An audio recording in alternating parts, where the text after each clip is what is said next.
yung isang senador na sinabi niya, binasa niya at ipinagkatiwala na lamang niya sa kanyang mga staff na punan yung blanco. Magpalit ho kayo ng pwesto ng iyong staff.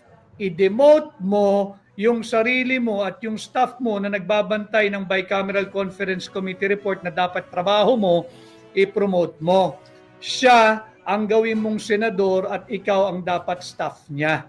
Para magsipag ka naman. Kaya ka na riyan, binabayaran ka, sumasahod ka mula sa kaban ng bayan, mula sa buwis na binabayad ng mamamayang Pilipino para gampanan mo ang trabaho mo.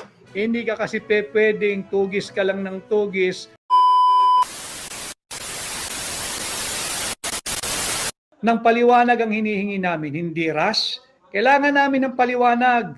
Ngayon mo ilabas yung tapang-tapangan mo. Magpaliwanag ka, nakapirma ka dyan sa Bicameral Conference Committee report Hindi pa ba sapat yung nagfa-fashion show ka dyan sa House of Representatives?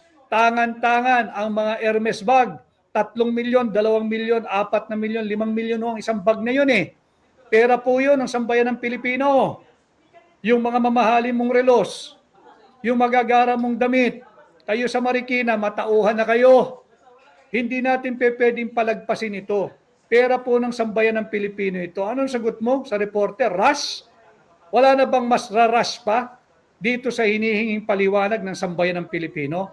Meron kang pananagutan, yan ang hinihingi ng hakbang ng maisog, yung transparency at accountability. Kami naniningil, sino yung makating kamay na nakialam dyan sa final ratified, approved, and signed Bicameral Conference Committee report? Sino ang nakialam sa report ng Vicecam? Ang trabaho po ng Vicecam ay tapos na matapos nila itong i-ratify, aprubahan at pirmahan. Tapos na po yun. Ibibigay na nila yan sa mababang kapulungan. Wala po senador na. Pero hindi absuelto rito yung mga pumirmang senador. Wala na pong trabaho ang senador. Babalik nila yan sa House of Representatives para maging tinatawag na enrolled bill. Yung enrolled bill, yan po yung nagiging General Appropriations Bill. Wala na pong pwedeng gumalaw doon.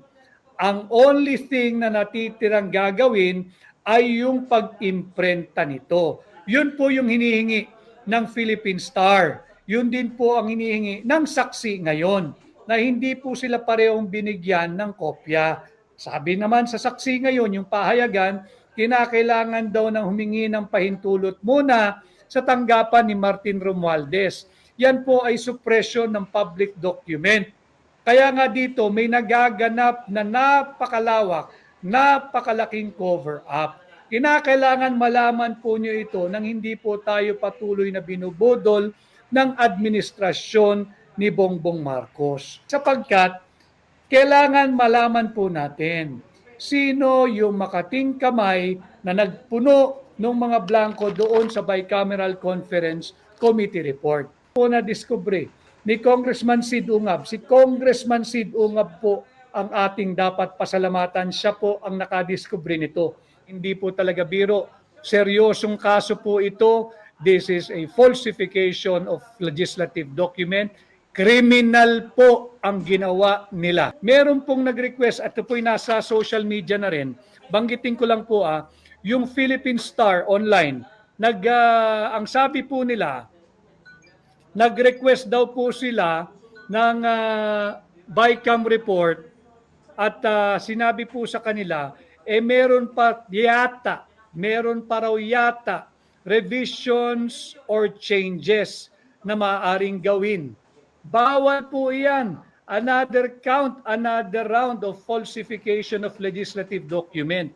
Hindi po pwedeng magkakaroon pa ng revision or changes diyan sa kopya ng Bicam report. Tapos na po iyan.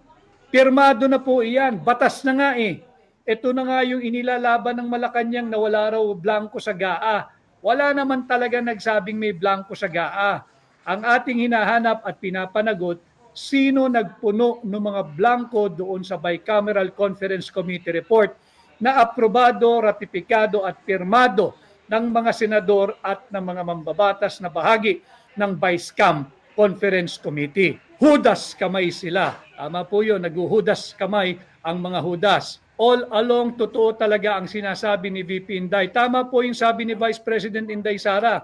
Hindi po talaga marunong maging Pangulo at hindi alam ang gagawin. 28 na blanco po doon sa Bicameral Conference Committee report. Yan po, pag total po nyo yan, daang-daang bilyong piso po ang hindi nila masagot ng kopya ng enrolled bill.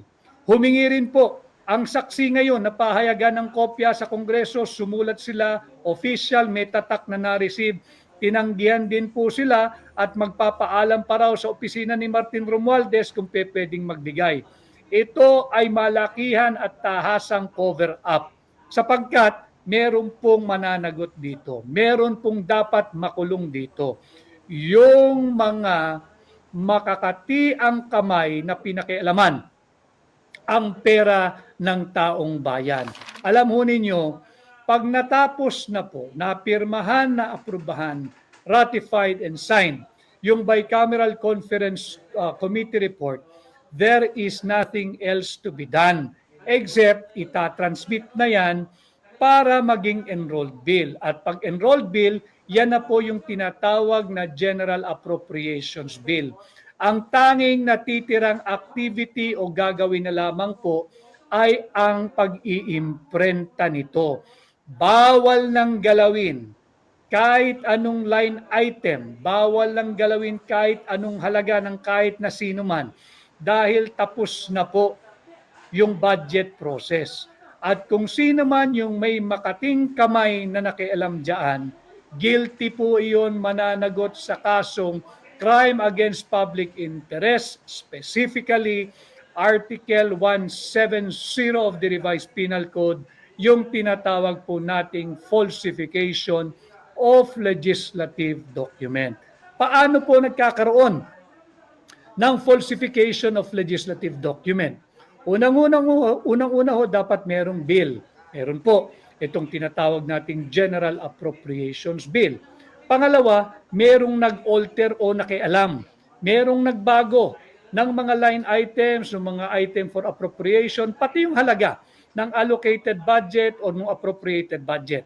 Pangatlo, yung gumalaw, yung makakating kamay, pwede po siyang babae, pwede siyang lalaki, pwede po silang grupo, kaya po natin inaalam, ay mga walang authority na galawin yung halagang yan. O si Boy Pirma, kailangan natin harapin pati kung sino si yung aling pirma. Sigurado meron dyan at kinakailangan nating panagutin.